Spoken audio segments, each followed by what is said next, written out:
Preview.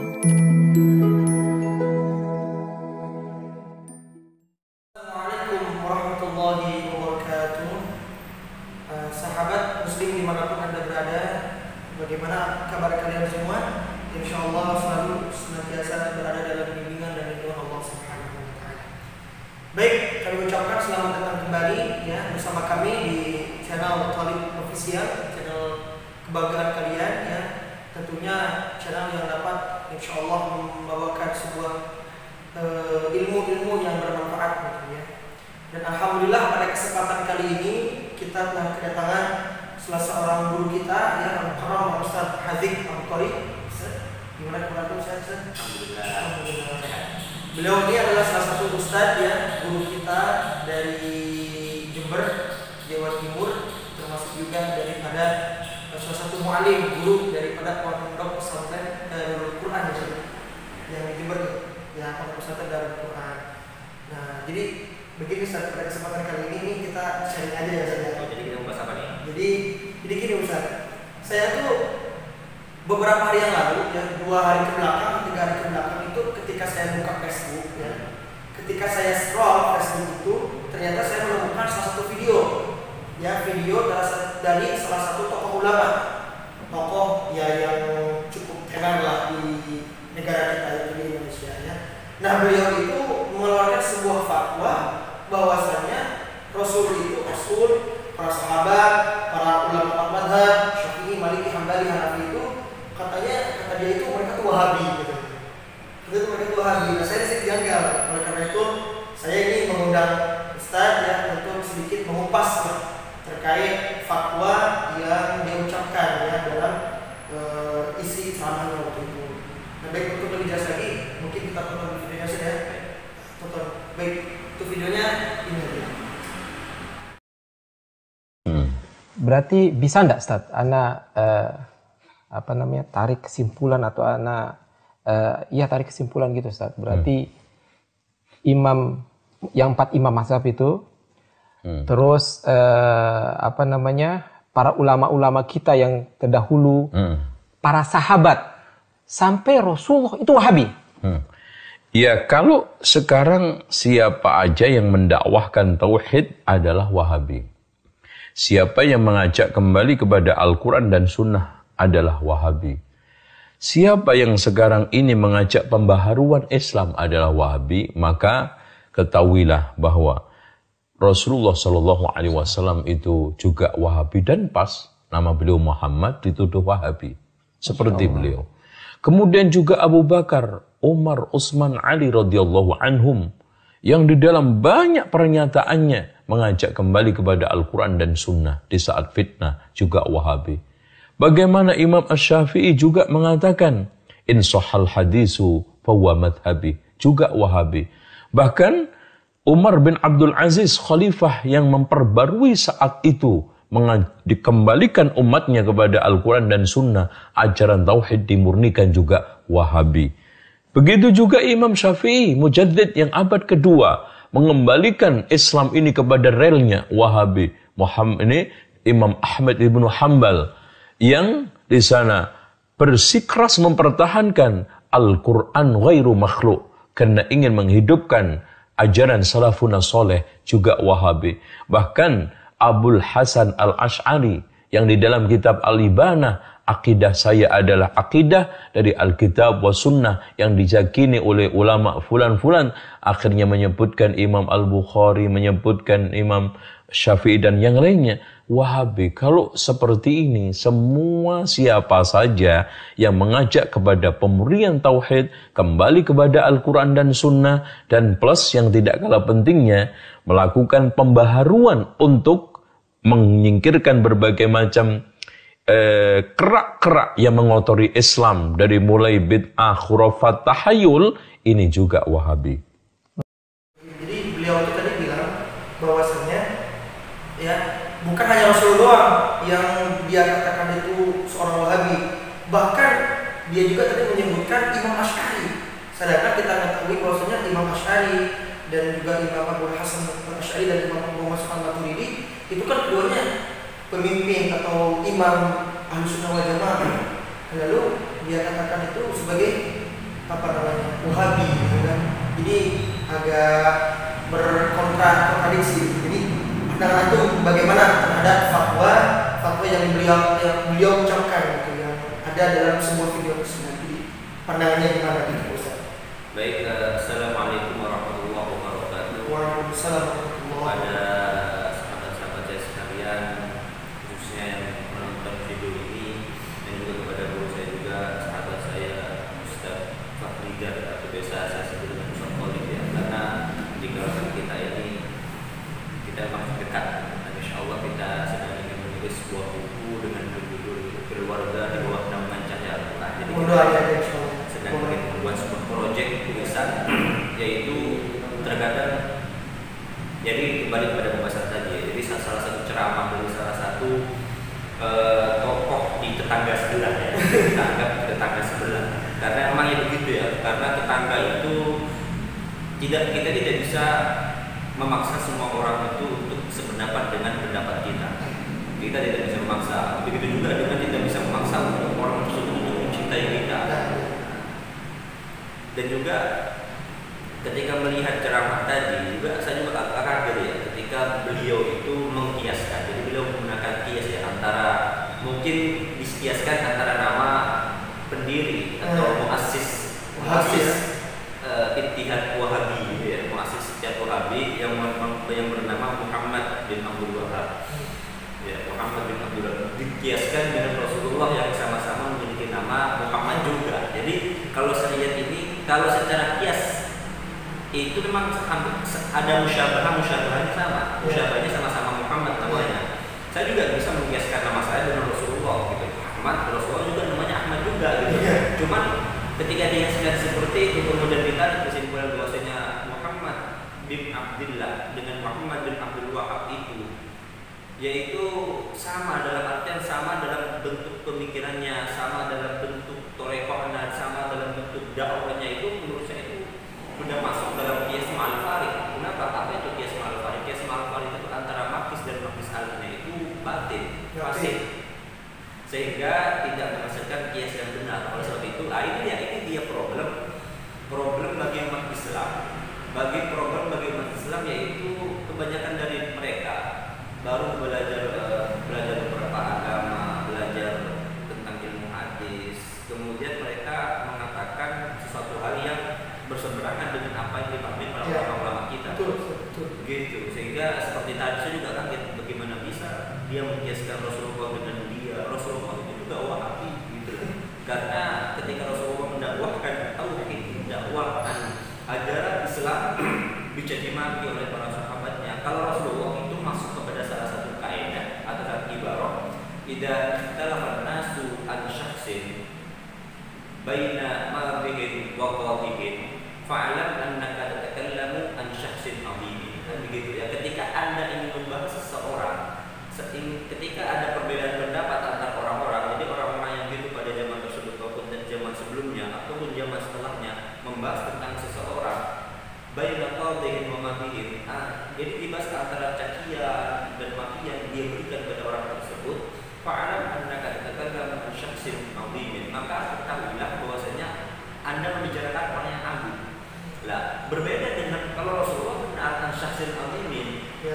Kenapa? Karena akhlak yang dibawakan oleh Nabi, cara beliau menyampaikan Islam melalui Al-Quran, kan yang beliau ajarkan itu bukan apa yang ada di pikiran beliau, tetapi yang beliau ajarkan adalah apa yang dibawa oleh beliau, yaitu Al-Quran. Ini berbeda sekali atau bertolak belakang dengan apa yang dibawa oleh Muhammad bin Abdul Wahab. Jelas. Bertolak sekali, berbeda jauh. Sedangkan yang dibawa oleh Muhammad bin Abdul Wahab itu adalah hasil dari pemurnian, hasil dari pemikiran beliau sendiri terhadap apa yang beliau pahami dari Al-Quran maupun hadis. Contoh sederhana yang terkenal di antara mereka adalah tentang menjismikan bahwasanya Allah itu memiliki tangan. Nah, itu memiliki kan berbeda dengan apa yang disampaikan oleh Rasulullah. Tidak ada dalam keterangan sekalipun Rasulullah mengatakan Allah itu memang punya tangan. Jadi seolah Muhammad bin Abdul Wahab itu mengajarkan akidah tajsim, akidah penyertaan bahwasanya Allah sama dengan makhluknya. Dan juga kalau kita lihat ya, jadi kalau kita Jadi begini ya, dalam kaidah apa? Dalam menilai suatu ungkapan orang itu ada salah satu ungkapan itu al-ibro fil maksud wal ma'na la fil alfat wal mabna. Jadi yang kita ambil kesimpulan itu adalah makna dan maksud ucapan tadi, bukan secara lafaz tersebut. Jadi makna atau maksud di ungkapan tadi bahwasanya sesuatu yang diajarkan Rasulullah itu sama dengan yang diajarkan oleh Muhammad bin Abdul Wahab. Wah, ini kan berbeda sekali. Berbeda.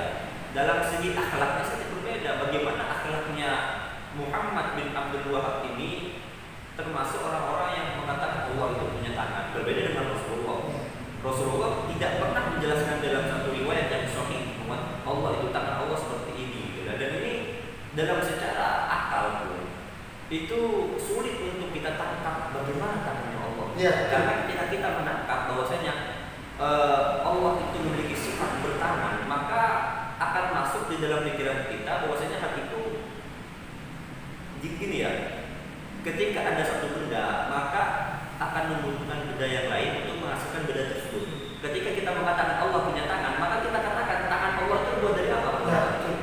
Hasil tangan Allah ini apakah dari bentuk seperti kita, dari tanah, atau dari cahaya, atau dari api, atau bagaimana? Karena tidak mungkin sesuatu yang ada itu tiba-tiba timbul ada sendiri. Ketika kita diarahkan begitu, oleh sebab itu ada beberapa hal tauhid itu tidak bisa kita cakup atau tidak bisa kita rasakan dengan akal kita. Tidak bisa akal kita untuk sampai kepada hal tersebut. Karena akal kita itu terbatas. Pandangan kita sampai kita memandang saja terbatas. Kembali kepada tadi ya, maksud dari ungkapan tadi itu aneh juga, saya kaget juga bagaimana bisa dia yang dijuluki sebagai ustaz. Sebenarnya kata-kata ustaz itu kalau kita lihat di Al-Azhar ataupun yang lainnya itu bagi orang-orang yang berilmu. Cuman kalau saya lihat tadi ini wallahu a'lam apakah ilmunya sedang dicabut dan ilmunya atau pemahaman sedang dicabut sehingga menghasilkan pemahaman yang begitu kaget juga, mengkagetkan. Soalnya banyak juga di kalangan kita itu ketika keluar fatwa beliau itu tadi itu banyak orang-orang yang ke bawah pancing gitu maksudnya, karena bawa-bawa Nabi kita Muhammad gitu. Banyak orang-orang yang gimana dia itu Ustaz. Makanya saya mengundang juga gitu untuk mencerahkan pemirsa sekian ya, karena memang kelompok-kelompok seperti mereka itu ketika mengutarakan, ketika menyampaikan sesuatu apa yang mereka sampaikan, memang secara kalau kita lihat secara hakikatnya itu kalimatul haq gitu ya. Secara hakikatnya benar juga. Benar juga. Kalau orang mau menilai begitu juga. Rasulullah itu dicaci maki, terus dihina karena bahkan menyampaikan tauhid. Muhammad bin Abdul Wahab dihina. Menyampaikan tauhid. Secara kalau kita lihat itu benar, tetapi kalau orang yang mengetahui agama dalam artian orang yang belajar ilmu agama Islam itu tahu, oh ini irodahnya ini al-batil kata saya. Irodah sampai kepada maksud tersebut ini batil gitu. Sehingga bagi orang-orang awam ini kan bagi orang-orang awam ketika sampai kepada kita inja'atul fasiqun binaba'in fatabayyan. Wallahu a'lam apakah benar termasuk orang fasik atau tidak, karena saya tidak bisa menghukumi. Tapi kan ketika kita tidak lihat secara beliau ini fasik atau tidak ya. Tetapi walaupun ketika kita mengambil penilaian tersebut, mungkin ada kemungkinan beliau termasuk orang fasik karena ungkapan-ungkapan beliau sehingga yang mengandung propaganda, mengandung pemikiran-pemikiran orang saja Rasulullah itu seperti Muhammad bin Abdul Wahab. Begitu. Maka ada dibutuhkan untuk tabayyun dengan apa yang pertama dengan apakah memang seperti itu. Karena kita tahu akhlak Rasulullah itu dikatakan oleh Sayyidah Aisyah karena Al-Quran, akhlaknya itu Al-Quran. Dan ini pun bertolak belakang berbeda dengan Muhammad bin Abdul Wahab yang mudah untuk mengatakan ini bid'ah, ini sesat, ini kafir. Maka ada bahasan-bahasan itu untuk menghilangkan kerak-kerak seperti tahlil, khurafat dan lain sebagainya. Nah, ini perlu dipertanyakan maksudnya khurafat atau tahayul atau bagaimana, mana arahnya gitu loh. Jangan sampai mengundang asumsi orang-orang apakah ini masuk pada maulid, masuk kepada isbal, masuk kepada sholat tidak kuno gitu loh. Sehingga bahkan saya juga kaget kemarin bercerita di sini waktu sholat di masjid itu, saya ketika selesai melaksanakan sholat, ada orang mengatakan kepada saya, sholat Anda kurang 1 rakaat. Waktu itu saya sholat 3 rakaat, waktu sholat asar. Akhirnya saya pulang dari awal sholat lagi. Memang benar kita boleh untuk menambah 1 rakaat dengan alat, dengan PR. Kalau dalam kitab Al-Muqtaribi tidak ada lafaz-lafaz yang kita keluarkan lebih dari 3 kata atau 5 kata. Nah, jadi setelah sholat itu, oh ini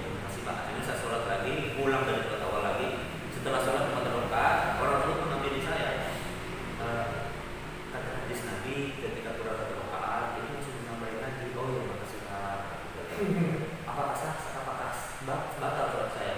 Oh iya mau lagi, oh gitu ya Pak, kata saya. Akhirnya katakan begitu, boleh tahu Pak syarat sholat dan batal sholat itu apa? Gitu loh. Dia mengatakan ini hadis ini, Anda ikut hadis juga, begitu katanya. Ya. Aku saya katakan syarat hadis sholat itu ada berapa? Gitu. Ditanya lagi Jangan masalah. sampai Anda mengatakan sesuatu sedang Anda tidak tahu sesuatu tersebut. Ya. Syarat hadis sholat berapa Pak? Ya segitu. Iya berapa syarat hadis sholat? Ya begitu. Kita nggak bahas itu ya, bahas hadisnya katanya. Oh, membahas hadis sholat menurut siapa Pak? Kata saya. Menurut ulama hadis kah, usul kah, atau ulama fuqaha kata saya. Akhirnya diam dia katanya. Ini harus belajar lagi ini katanya. Akhirnya saya menanggapi hal tersebut dengan tersenyum. Kagetnya apa? Orang-orang yang mendengarkan ceramah seperti tadi, orang-orang awam, sehingga di dalam hati terketuk benar juga ya, bahwasanya akidah atau ajaran yang disampaikan oleh Muhammad bin Abdul Wahab itu ajaran yang benar, sehingga ajaran yang selain dari Muhammad bin Abdul Wahab itu salah. Batil.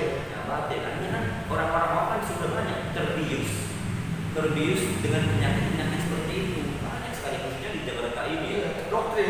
Ya, Dan memang sasaran mereka itu ya tidak lain tidak bukan orang awam. Orang-orang awam tidak ada orang, sehingga orang-orang awam yang tidak tahu apa-apa, yang tidak mengerti agama, belum belajar agama, khususnya di mahasiswa, khususnya di kalangan institut agama Islam, kuliah-kuliahan, itu ditarik oleh orang-orang Wahabi untuk ikut kepada ajaran mereka, sehingga ketika melihat seseorang yang di luar apa yang mereka pahami, itu tidak akan salah. Ini kan bahaya sekali. Sebelum bahkan ini kan termasuk orang-orang yang bagaimana bisa Anda menghukumi sesuatu sedang Anda tidak tahu hukum tersebut itu apa gitu. Ini kan lucu ya. Ya kalau saya lihat dari cara tadi itu agaknya bingung sekali, ini mau disamakan dalam segi apa? Bahwasanya Rasulullah itu juga Wahabi. Bagaimana bisa sesuatu yang bersifat baru itu menghukumi sesuatu yang bersifat lama? Itu kan tidak bisa. Ini kan Wahabi ini kan Wahabi, Salafi itu sebuah nama, intinya sama, yaitu ajarannya menjismikan Allah, yang kita menjismikan. Intinya begitu. Bahkan mereka punya salah satu media tersendiri, tolak ukur bahwasanya mereka itu Wahabi atau Salafi dengan perbedaan-perbedaan yang menghasilkan problem bagi manusia. Contoh berjenggot. Nah, ketika tidak ada orang yang berjenggot akan dikatakan bid'ah. Iya. Sehingga jangan sampai ketika sesuatu yang berbeda dengan kita menimbulkan kata-kata ada firqah ubaini. Itu bahaya. Ini pembatas antara saya dengan kamu. Ya. Yang membedakan antara saya dengan kamu itu bahaya. Program. Seperti ini bahaya. Sehingga orang yang baru pertama kali mendengar ceramah seperti tadi, kemudian memposisi dirinya sebagai ustaz juga. Nah, ini kan bahaya. Sehingga mengatakan mana dalilnya? Itu dalil. Ini orang-orang berbicara tentang dalil. Nanti ketika saya tanya apa bedanya dalil dengan madlul, apa bedanya dalil dengan ad-dal, ada mustadlal ali, ini kan nggak tahu orang awam. Kemudian mereka mengatakan mana dalilnya? Karena buat definisi dalil saya tidak tahu mengatakan dalil itu apa. Begitu ya. Ya nanti komentar saya tadi seperti itu. Sebenarnya banyak dari lagi berkomentar, cuman kira-kira menurut Anda bagaimana sebagai pembawa acara malam ini? Kira-kira ketika melihat ceramah tadi itu bagaimana Pak? Kagetnya itu sama dengan saya. Iya, sama juga saya juga ini kok ustaz kan biasanya kalau ustaz kayak Habib itu paling mentok ya paling bahas tentang bid'ah atau bahwasanya Allah itu di atas aras, paling mentok itu doang. Tapi kok ini sampai menyamakan Nabi itu sebagai Wahabi gitu, sebagai Muhammad bin Abdul Wahab, pengasas mereka, ini yang bikin saya kaget itu. Jadi oleh karena itu mana ini kaget? Oleh karena itu saya udah antum gitu, untuk mengklarifikasi masalah ini gitu. Iya, kalau menurut dia tadi saya katakan tidak bisa dikatakan sama dalam segi apa, sehingga kalau dikatakan ajarannya diajarkan sama, justru itu bertolak belakang. Ajaran Nabi Muhammad itu diajarkan dengan baik, akhlaknya baik, dan berdoa. Bahkan iya sampai-sampai kan bapaknya Muhammad bin Abdul Wahab itu pernah bilang kan semasa itu yang maknanya itu hati-hati kalian wahai umat, nanti akan datang namanya apa kesesatan-kesesatan dari mulut Muhammad anakku. Bahkan ada dalam sebuah hadis ya kan Ustaz dalam bahasa itu ketika para sahabat itu berkumpul, ya Allah baginda Nabi Muhammad itu berdoa, Allahumma barik syamina wa yamanina, ya kan beliau berdoa seperti itu. Lalu kemudian ada para sahabat yang meminta kepada Rasul, ya Rasulullah mana jibina, Tapi Rasul tak berdoa Al-Mubarak Bishamina punya Madinah. Tapi tetap Rasulullah itu tidak mendoakan pada Madinah. Nah, kenapa? Kenapa kota Najd itu tidak Rasulullah SAW doakan? Kenapa? Karena yang menurut para ulama pandangan itu karena nanti di kota Najd itu bakal timbul kaum syaitan, tanduknya setan. Nah, yang dimaksud dengan tanduknya setan ini para ulama membahas maksudnya kemunculan Muhammad bin Abdul Wahhab An-Najdi. Muhammad bin Abdul Wahhab dari Najd dia, di Najd. Nah, buktinya kan sampai sekarang dibar kan keanehan-keanehan, penyimpangan-penyimpangan yang dikeluarkan oleh fatwa Muhammad bin Abdul Wahhab. Jadi memang jauh gitu kan kalau yang disamakan antara Muhammad bin Abdullah sedikit dengan Muhammad bin Abdul Wahhab. Gitu kan Ustaz ya? Benar, memang begitu. Jadi benar dikatakan begitu, maksudnya bahkan kakak beliau yang bernama Sulaiman bin Abdul Wahhab itu mengkritik pendapat-pendapat dan pemikiran-pemikiran yang dihasilkan oleh adik beliau. Lah, seandainya kalau pemikiran-pemikiran beliau itu benar, maka tidak mungkin banyak yang mengkritik, khususnya umat Islam di seluruh dunia. Ya, betul. Kemarin saya sudah dengar juga bahwasanya salah satu sekte Wahabi ini itu sudah dikeluarkan dari salah satu dikeluarkan oleh para ulama-ulama di dunia. Itu bukan termasuk min ahli sunnah wal jamaah, karena pemikiran-pemikiran yang dihasilkan oleh orang-orang Wahabi itu menghasilkan hukum menghasilkan pemikiran-pemikiran yang berbahaya, yang menimbulkan umat kepada kesesatan. Iya betul. Dan juga tidak hanya menimbulkan umat kepada kesesatan, tetapi menimbulkan umat kepada perpecahan. Ini sangat berbahaya sekali. Dan ini bertolak belakang dengan apa yang disampaikan oleh Rasulullah. Bagaimana bisa Anda menyampaikan apa yang memang mensamakan sesuatu hal tersebut dengan Rasulullah? Sedangkan Rasulullah itu beda. Jangan Rasulullah kepada sahabat saja. Tidak, ini maksud dari pembahasan ini. Kalau ada mengatakan ini adalah memurnikan tauhid. Kata-kata memurnikan tauhid itu berarti ada satu hal yang kotor. Lah, dipertanyakan lagi seperti apa kotoran-kotoran tersebut yang Anda pahami gitu lah. Ini harus dipertanyakan lagi karena memang kebanyakan dari mereka ketika diajak diskusi itu selalu tidak ada gitu, selalu tidak hadir, dan juga sedihnya dari kebanyakan dari mereka itu banyak adalah mentahrif kitab-kitab yang seharusnya tidak mereka kerjakan. Kalau dalam bahasa penerbitan itu adalah khianat natur.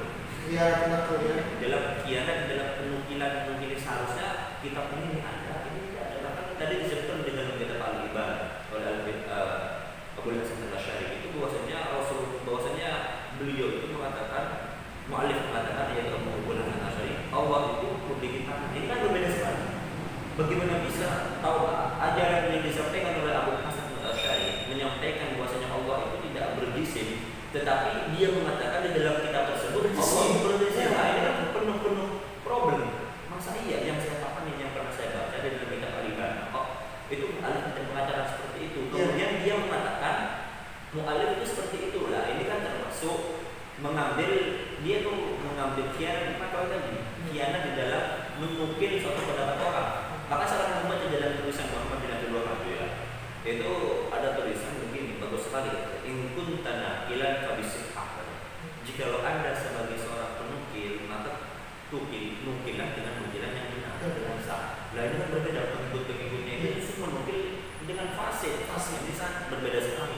Jadi ditambah-tambah yang enggak gitu. Jadi tahrif itu kan ibdal, taghyir, itu diubah atau diubah dalam bentuk ziyadah, biziyadah dan nuqsanin kan gitu. Bukan hanya itu, dengan perkataan Imam Abu Hanifah juga tuh.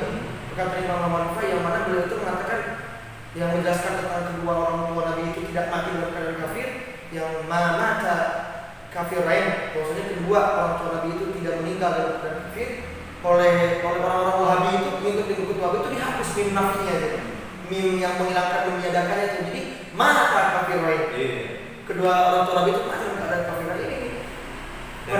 Tidak, saya juga karena yang begitu pemahaman mereka yang apa yang mereka pahami dalam membaca satu kitab, kemudian mereka memahami dengan keinginan mereka sendiri sehingga menimbulkan pemahaman yang sesat itu sangat berbahaya sekali.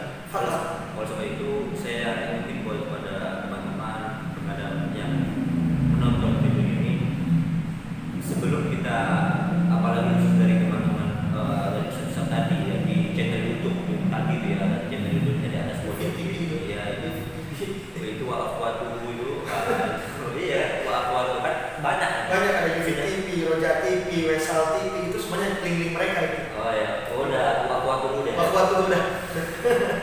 Udah termasuk dari saudara-saudara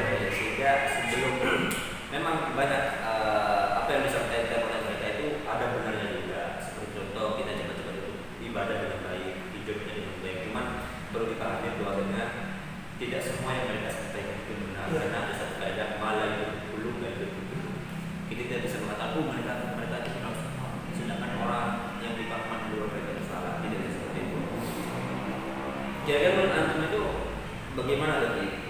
Apa yang dibutuhkan oleh imam? Ya, melihat semakin merajalela dakwah mereka itu, mereka wajib. Maksudnya kalau dikatakan dakwah melalui media itu, sebenarnya kita tuh kalah cepat. Jadi kita tuh ibaratkan kita tuh dakwah tuh masih di pinggiran. Nah mereka tuh para kaum mereka tuh waktu itu udah ke tengah lautan gitu. Jadi mereka udah lebih menonjol dalam media itu. Nah, jadi saya mengimbau gitu kan kepada hadirin semuanya, sahabat muslim yang dimanapun anda berada ya. Jadi ketika kalian menonton kajian baik itu di Facebook ataupun di TV, channel TV atau di YouTube, itu kalian harus perlu teliti terlebih dahulu. Kata Ustaz tadi tabayun lah. Tabayun harus cek dulu apakah memang benar yang disampaikan oleh salah satu penceramah yang dalam video tersebut itu memang mengajarkan ajaran yang benar atau tidak gitu. Soalnya bahaya juga sebagai orang-orang Wahabi ini ya. Orang-orang Wahabi ini itu yang mereka lebih sasarannya itu orang awam dan juga yang mereka menjadi targetnya itu merusak akidah orang awam gitu. Jadi orang awam ini tidak tahu menahu bagaimana keyakinan akidah yang Rasulullah ajarkan, kemudian akhirnya mereka masuk nih. Urusan mereka masuk ke orang-orang awam dengan mengajarkan akidah takzim, akidah Allah itu di tangan dan sebagainya. Ini kan udah merusak keyakinan gitu kan. Nah, memang begitu sih, sehingga seharusnya kayak apa ya, akidah yang disampaikan Rasulullah tidak seperti itu, mereka ubah ini akidah Rasulullah. Ini akidah yang benar, sehingga apakah nanti masuk kepada hadis manika dan rahiliyah dan ta'amidan. Takutnya nanti ketika anda mengatasnamakan Nabi, mengatakan ini ajaran Nabi yang benar, bahwasanya Nabi itu yang diajarkan oleh Nabi sama dengan diajarkan oleh Muhammad Abdul Wahab, yaitu mentajsimkan Allah. Jadi kan bahaya pemikiran-pemikiran tadi. Bahkan Imam Syafi'i itu madzhabul arba'ah, imam keempat itu termasuk Wahabi.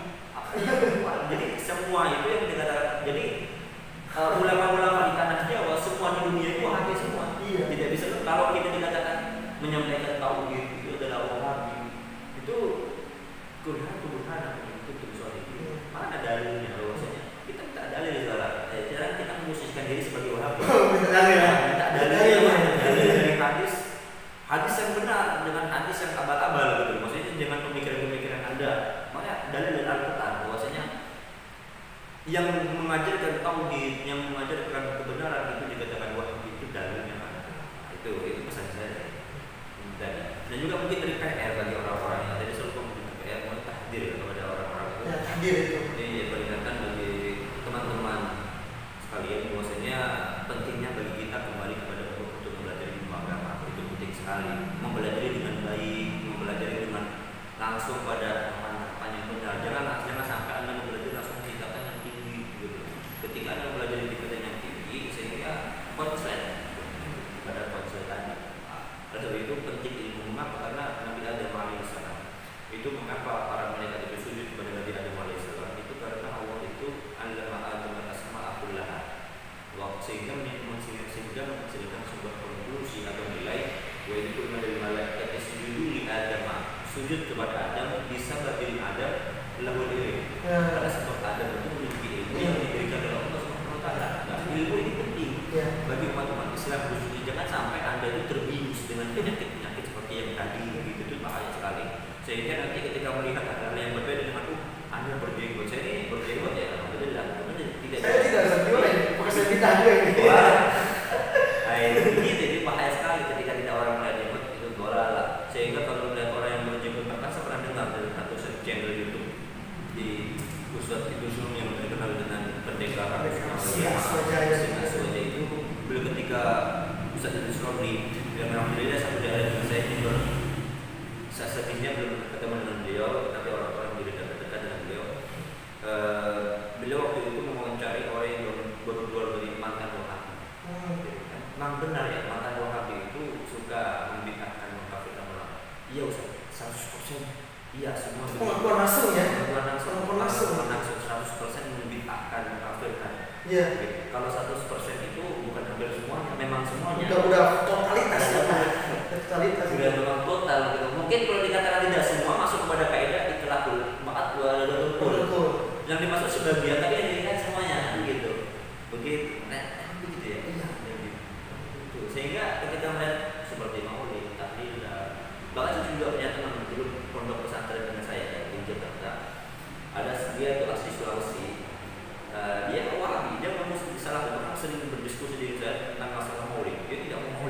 Tapi suatu ketika kita bersama dengan santri-santri yang lain ada undangan tahlilan, karena kalau di Jakarta santri ketika diundang tahlilan katakan Al-Quran itu biasanya ada maisha, ada uang, ada duit atau maisha, adalah hadiah, bahasanya hadiah sebab bacaan Quran kita. Ini kalau dalam yang itu ada boleh, memang kita bagi orang yang baca Al-Quran itu boleh di rumah, itu boleh di itu Wahabi ikut tahlilan, tapi tidak senang, tidak 7 hari, tidak maksudnya. Oh, enggak sampai 7 hari sebentar ya. 7 hari terus dari awal malam sampai di malam. Bukannya mereka tuh paling anti dengan tahlilan. Tanya pada dia, bukannya namanya Ahmad, bukannya tahlilan itu bid'ah? Iya, bid'ah.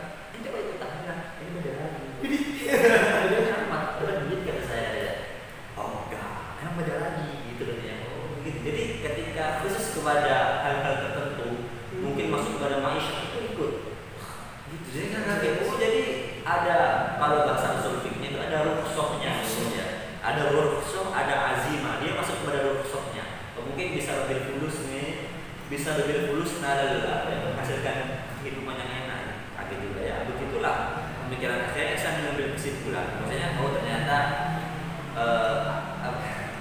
akidah mereka yang begitu kuat, sangat begitu mereka bid'ah, ini khurafat, mau itu bid'ah, tahlilan itu bid'ah. Tetapi ketika masuk kepada dalil tadi khusus tadi bid'ah tadi itu mereka, oh ini beda lagi. Betul, ini beda lagi ya. Oh ya, ya ikut aja Pak, tahlilan katanya. Walaupun memang dapat duit juga dia, dapat uang itu. Iya masih ada. Alhamdulillah teman saya itu Ahmad itu, bahkan Ahmad bercerita sendiri kepada guru saya Ustaz Ali, Ustaz ajarin saya usul fiqh gitu ya. Itu belajar usul fiqh. Gitu. Ini tahu kan, berarti kan apa PR bagi Wahabi di dalam usul fiqh, sehingga itu dia PR bagi Wahabi. Itu saya istilah saya PR bagi Wahabi itu tidak belajar usul fiqh. Gitu, tidak belajar usul fiqh dengan benar, sehingga seharusnya sesuatu yang tidak dikatakan hukum menjadi hukum. Ini hukumnya bid'ah, sejak kapan bid'ah itu masih hukum? Maka hukum ada dua, ada hukum yang hukum itu yang saya baca tak ada hukum bid'ah. Adanya sabab, manik, syarat, azimah, rukhsah, sehat, batil. Hukum taklif 5, wajib, haram, sunnah, makruh, mubah. Bid'ah itu tidak ada. Itu bid'ah itu sebuah istilah. Ketika kalau dalam bahasa apa ya, pelajaran masalah hadis, itu bid'ah itu dari sunnah, lawan kata dari sunnah. Jadi setiap sesuatu yang berseberangan dari sunnah itu dikatakan bid'ah. Bahkan dalam fikih itu ada sebuah istilah dengan tolak bid'i. Nah, tolak bid'i itu kenapa para ulama Imam Al-Fakhrur Razi mengatakan tolak bid'i itu bid'ah, bid'i, tetapi mengapa? Karena tidak ada syarat-syarat yang dihilangkan ketika tolak tersebut. Tapi bid'ah kenapa? Karena dikerjakan di luar dari keadaan sunnah tersebut. Antum mengatakan seperti contoh. Coba kalau bid'ah itu lawan kata apa? Sesuatu yang berseberangan dari sunnah itu bid'ah. Mungkin itu yang bisa saya tanyakan pada ulama ini. Gitu. Jadi bagaimana? Jadi kewajiban kita gitu ya, untuk ustaz itu memang harus memperingati umat gitu ya, menghafir umat, mengingatkan umat daripada kaum golongan orang-orang yang intinya menyesatkan dah kalau pasal jamaah gitu. Jadi demikian pemirsa, terima kasih banyak saja waktunya, jazakallahu khair. Jadi pemirsa, sahabat muslim dimanapun kalian berada, jadi ya, dapat kita simpulkan bahwasanya kita itu harus jauh lebih hati-hati lagi gitu ya. Tadi Ustaz kita telah menyampaikan bahwasanya kita tuh harus lebih giat lagi dalam mempelajari ilmu agama. Buat apa? Buat membentengi kita tentunya. Membuat membentengi kita daripada aliran-aliran ya, atau pemikiran-pemikiran yang di luar daripada Ahlus Sunnah ya. Terutama pada zaman ini banyak sekali golongan-golongan yang mengajarkan terhadap hal-hal yang memang tentunya di luar pemikiran Ahlus Sunnah wal Jamaah gitu ya. Tentunya kita belajar itu dengan guru-guru kita yang fiqh ya, tidak dengan sekenanya guru, karena al-ilmu itu yukhadhu bitalaqi ya. Ilmu itu tidak bisa kita ambil instan dari Google, dari YouTube. Itu butuh apa namanya, talaqi gitu ya, bersimpuh face to face antara murid dan guru. Mujalasah nah, begitu saja. Ya mungkin demikian untuk kesempatan kali ini. Barakallahu fiik. Terima kasih banyak waktunya. Jadi semoga teman-teman hadirin semuanya ya yang menonton video ini bisa mengambil manfaat ya, dan juga jangan lupa untuk di-share, disebarkan ke kerabat-kerabat, teman, keluarga yang akhir ini dan sebagainya, agar semakin menambah wawasan ilmu kita dari guru kita ini ya. Sekian, terima kasih. Hadanallahu wa iyyakum ajma'in. Akhir da'wana. Wassalamualaikum warahmatullahi wabarakatuh.